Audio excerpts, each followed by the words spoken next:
Hi, everybody. Rivka Leah here with another installment of From Darkness to Radiance.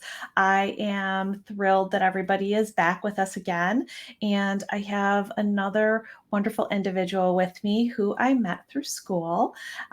You are all hearing about these amazing people that I have had the privilege of meeting, and I'm thrilled that he's here tonight with me to join me. So, welcome, Chris. How are you? I am just so pleased that you are able to join me tonight. Thanks for having me, and I'm doing well. Great. Now, I've told people um, who listened to the podcast before that I have found this amazing school that I've gone to, and I've attended several um, personal development seminars and events. And I met you at the second one that I attended, and you were at the third and final one that I attended as well. So I got to know you pretty well in those two events because they were both, over a week long. And we had some time to really talk and connect. And you have quite a fascinating story that I really, really think would resonate with our listeners. So, why don't you share a little bit?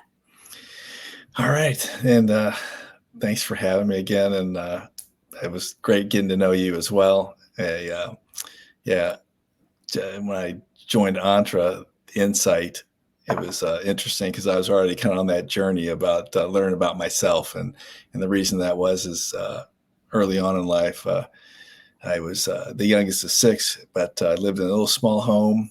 I wanted to leave home as soon as I could, and I wanted to grow up as soon as I could. But I did find that alcohol was one of these nurturing things for me, and I kind of went down a dark path as a teenager. I did go to college.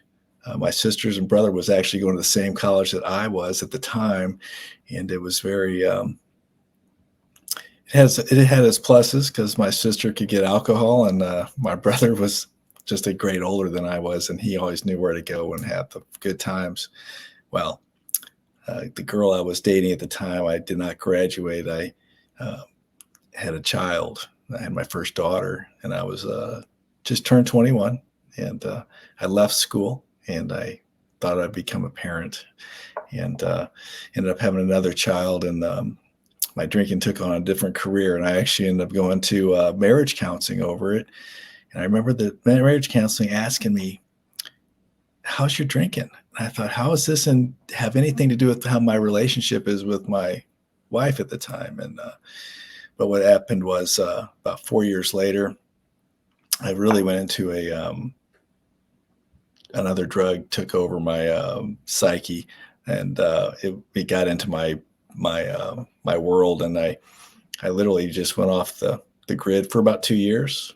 My parents did not see me, and I had a felony hanging over my head, and I had to go and talk to this criminal attorney, and he says, "Well, if you pay back these debts that you had borrowed money off of a bad credit and this back then checks, I was writing bad checks, and so I had a felony hanging over my head in Illinois, and this guy says, well, if you go talk to your parents and pay off these debts, you won't go to jail." And so I decided to go talk to my dad, and that was the first time I talked to him in a while. And that man went to every bar, every little place, and bought back all those debts that I had. And in the time I went to treatment, it was outpatient treatment, and I was introduced to Alcoholics Anonymous, and um, it changed my life too, to the point where that was back in 1992. Just so you know, I'm 58 years old now, and my sobriety date is November 14th, 1999, and but 92 was my first introduction to AA and not drinking, and honestly, I thought I was a drug addict, and I did some things like started paying my child support. I was doing had a job, but I still thought, oh, I can drink again. And this is the strange twist when it comes to alcohol or any addiction. It centers in my mind, and I have to have something bigger than that to get that to to help me every day. And that to me is the God of my own understanding, as they say. But the spiritual growth that I had to go and endure. But it took me till 99. I've gone in and out a few times to finally, this gentleman sat with me and said, "This is what you need to do. We need to sober up and do what all of us do." And I still go to AA to this day. And I will say that my relationship with my kids, I was young, in my 20s, and I could have been a better father, but I was a good father to the point where I was at a lot of their events and I was in their lives. But as you get older and wiser, I had a second chance. I have two other daughters I married into, but they were those kids. I moved to Florida for a job that I was working, and I know that my grandparents both had jobs, had owned their own businesses, and I've always wanted to own my own business. And so I'm moving down to Florida. This is in 2004. And I just remember that I'm like 4 years sober, and I finally get to move away from my house because my kids now are at this point, they're 19 and 17. So they're graduated high school. And I moved to Florida, and 3 years at this job, I said, man, I'm going to quit and go back to school and get my degree. And I'm living in St. Pete, and I want to be an eye doctor because I was an optician.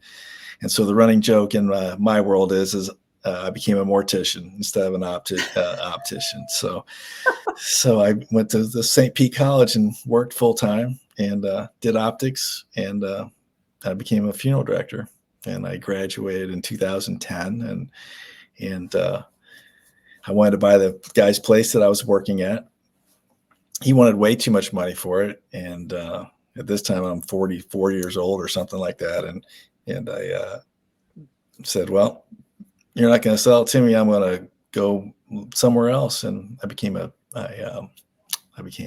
general manager for a big corporation, well, family owned, but it was still 3 funeral homes. And I became a general manager, and I learned the business side of the funeral home. And then I really knew that I wanted to own my own, but didn't know how that was going to be. So we got bought out by another corporation. I worked there 2 years. I'm getting ready to leave. And at this time, I have 4 children. My 2 are in college. 1 just graduated, but my 2 older ones have grandkids. So I have 4 grandkids. And so I said, I'm going to move to Alabama. Well, Ed Taylor called me up and says, Chris, what are you doing? I said, getting ready to move to Alabama. And he says, why don't you come talk to me? And he said, why don't you buy my funeral home? And so I did. And I went down and visited with him. So I've been there for the last coming up on 3 years. And in that journey, about a year ago, the Jeff Lerner came into my world, and because I was looking at digital marketing for our website, so I was getting a new website, and then he comes flipping across, and I thought, this digital agency, but I did like I liked all 3 of them, the affiliate, and I couldn't really figure out if I wanted to do the agency, and I did the agency. So it was the best thing I did. And they were saying, why don't you do the Insight? And I did go to Insight, and I finished. I actually had my agency, and I was going to Insight. And then it dawned on me, I really needed to finish buying this funeral home, which I did. And then I ended up going and I purchased Impact and the Influence class. And being the entrepreneur is much more challenging, but much more I'd say freedom from being an entrepreneur. Even like the funeral home, I go when I want to go, and I leave when I want to leave, and because I have that freedom. The agency, ironically enough, is when I was at Influence, I met Alan Fetters, and he's got an agency platform, and he lives here in Tampa. So he just lives down the street. So we met up and we kind of partnered up together. So he's kind of like my air underneath my wings, and I get to be supportive to him too, because I said, I can help you because I know you can help me. And so that's kind of been where my journey has been to that point, like a little nutshell. But yeah. Well, you've had quite the whirlwind. And so I know you said that you had a little bit of struggles as you were younger and you were or still are in AA.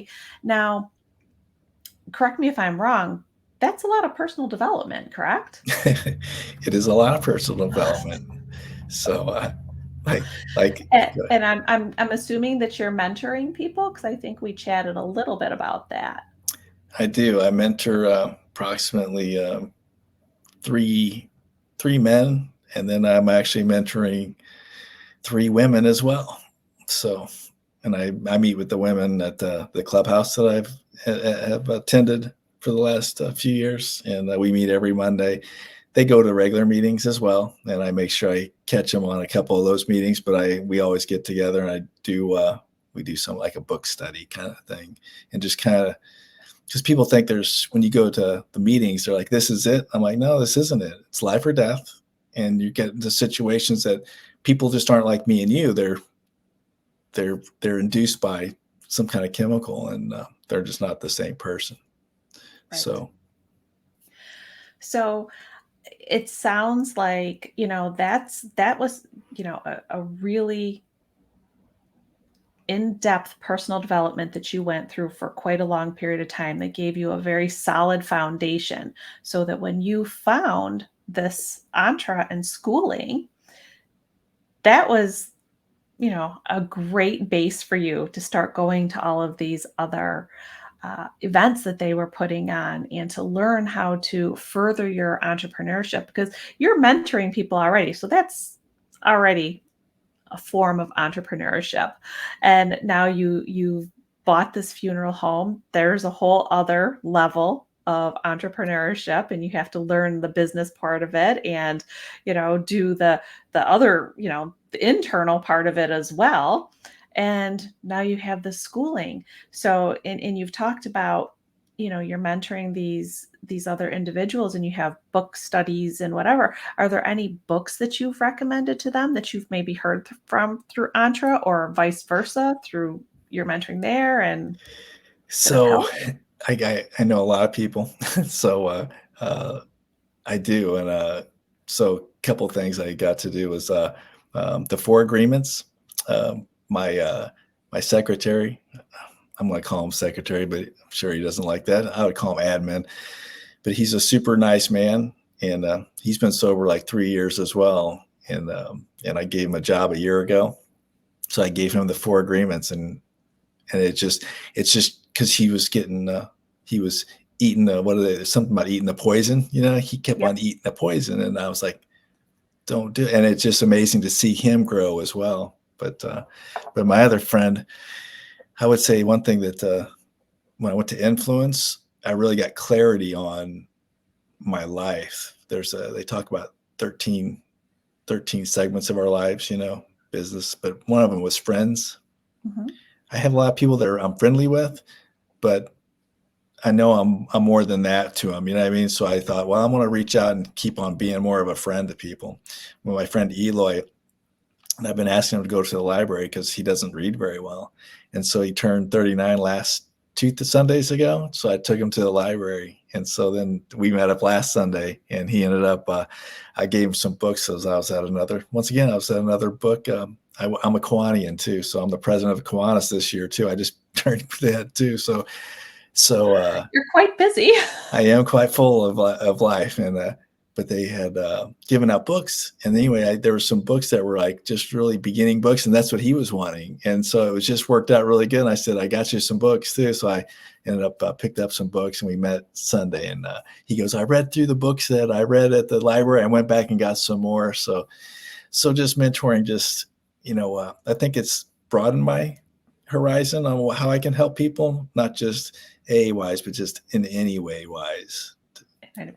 And now, do you find, because I know that I've mentored some people as well, and that really fills me up to help somebody else and see them thrive. Have you had an experience like that where you see somebody else doing so much better and you know that you played a little bit of a part in that? Ironically, one of my guys, just thought about it. I talked to him today. He has 10 years sober today. And so just to see him go from, I always pick up these guys that are 5 years sober for whatever reason. And, uh, and I get to go and see them to become more, to embody and to just fill their life and say, this isn't it. We didn't get sober up to stay here. We sobered up to go out into the community. Right. And so, yes, I have to say that, so the nickname they have for me around town is Undertaker Chris, because I became a funeral director under most of them. I was just Chris, and all of a sudden I was going to school to be a funeral director. So they started calling me Undertaker Chris. So they always go, so you're Undertaker Chris. So it's just amazing how many people I really have touched, even though I don't know them, you know what I mean? Because they've heard about me because I lay myself out there because I don't know how to do it any different. So. Right, right. That's amazing. I think that speaks volumes of the person that you are. And I know from the two events that I attended with you, what your vision is and how much bigger it is and how many more people that you are going to impact. So, do you want to talk a little bit about what some of your future plans are and Sure. what you're looking forward to doing? So I'll start with the agency. So I'm energized more on the agency, and so now starting tomorrow, actually, I'm taking Wednesdays and Thursdays off from the funeral home so I can just work on the agency and do some fun things too. Because I find that I like to work a lot, but I do like to do fun things as well. But I do have a vision of buying my uncle's funeral home up in Illinois, and that's where I grew up. And so I see that on the horizon as well. They have an interest. And then more than anything is just to spend more time with my family, because I do have the grandkids, but I have my other daughters. One just graduated in Philly and the other one is at FSU. And I don't know where she's going to land, but I know my daughter's going back to Illinois where I grew up. And I believe I'm going to buy my mom's home. So that's going to be another piece. So I got some real estate stuff going on, and another friend of mine, he wants me to help him out buying his real estate here. So I just have a lot of things going on as far as, but like I said, part of that vision is friends too. I just know that I'm going to spend time with friends, but however that looks in my world, but I just know that just keeping open to my friends, because I do have some really good friends. And like this one guy goes, I don't think I've ever had a friend before. And I said, what do you do now? Because I definitely know that I would do anything for, kind of like when I shared at the influence, that if people ask me to do something and I really can do it, that's what I do. I get it done, whatever that has to be done. So I don't know. I have found for myself, coming through trauma or just, dark life experiences, you had this gentleman tell you he never really had a friend. And, myself, I've come through these things, and the people that were around me at the time were people that I thought were my friends. But when I look back, none of those people are in my life now. They were toxic people.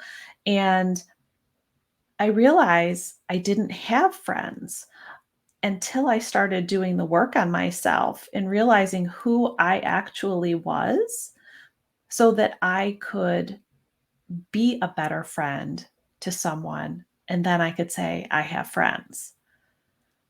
So it's interesting that he said that to you, that he never thought he had a friend. So, and now you're mentoring him, or you're now his friend, and he's probably seeing, oh, I can be a better friend to somebody who's genuine and wants to support me and actually care about what's going on in my life. That's actually very amazing. Right. I do want to mention that one thing is uh, keeping space for people. I find that to be like the biggest change. Like I told you how things have shifted. I've been opening up space for things. Yep. And man, it's almost like overwhelming. I almost feel like teary a lot of times, because it's like but I'm keeping an open space because maybe I was afraid of that. that emotional side, because that empath I have like this empath Mhm. kind of ability as well. And I always think, well, it's okay. You know what I mean? It's going to be okay. And it's okay to cry, and it's okay to feel that energy or whatever that is, you know. So, Right. but it's been that's been really pretty cool too. Like you said, I throw it out there. I think we mentioned something before we started our little chat. How it just I'm keeping that space. So Yeah. It is difficult because I do know that you're very empathetic, and I think that's what drew me to you because I am as well. And it is difficult to, when we've been guarded for a long period in our lives, to finally feel safe enough to keep that space open and know that you're with people that respect the space that you're keeping open for them. right, So I appreciated that. I know that there were, through these personal development events that we've attended, there was a lot of work, and, I've talked about and I've asked other guests on before that, this is a journey. And, as the podcast states, from darkness to radiance, this is a whole journey. The majority of people that I talk to have had some sort of darkness in their past, and they're thriving now into their radiance. And as we continue to learn and grow and go on these developments and meet new people and interact with different situations, we grow more because we don't stay static. We see where we want to be, and we start doing what we need to do to have that. So I believe one of the things was be do have. you do have, yes. And I just talked about that with another guest, and he mentioned it as well. And he brought up the facilitator of the events, Todd Campbell. So I will give another shout out to Todd because he's fabulous. But yes, be do have, and I think that you definitely exemplify that. Thanks for that. So, what else do you have going forward? There's so much that we talked about. I know you said that you had a little bit of base from when you were younger that gave you the bug to kind of want to be an entrepreneur, and you've done that in multiple different arenas. Yeah, I definitely know that. Like I said, my grandparents were both entrepreneurs. Both had a farm. We still have the farm, and then my grandfather had a shoe shop. You know, and so it's just he had a smokehouse and all this other things. Just to he was his own man. But yeah, so I've always wanted to be an entrepreneur. I always wanted to own my own business. And it's funny because my family's always the same way, saying, Chris, you always wanted to do this. And I'm like, yeah, you guys just don't understand. Even after this past year, even on my taxes, I was thinking, wow, this is much better being an entrepreneur than you know. So, but just the knowledge of all that stuff too has just been overwhelming a little bit, as far as learn that piece of it, the business side. And then, but I just, once again, I really am live a charmed life, because the right people just been coming and showing me the way of how to do things, and this is how we do our taxes. And I definitely um, bought Jeff's book, which I highly recommend if anybody hasn't. But I the have it as well. but because it was just you know he really had some really good stuff in the book just to get you on that right page, and there's things that I read and I reread. That's one of those books that it's okay to reread it because he has a lot in there to help you when you get to that point. I would say the toughest part about entrepreneurship is maybe procrastination, or just or not focusing on the right ideas, and then beating yourself up because you didn't stop. Just do. Right. Be have do. Just be have do. It really is just it's okay. We're human. Just jump on and just keep going. So, but Right.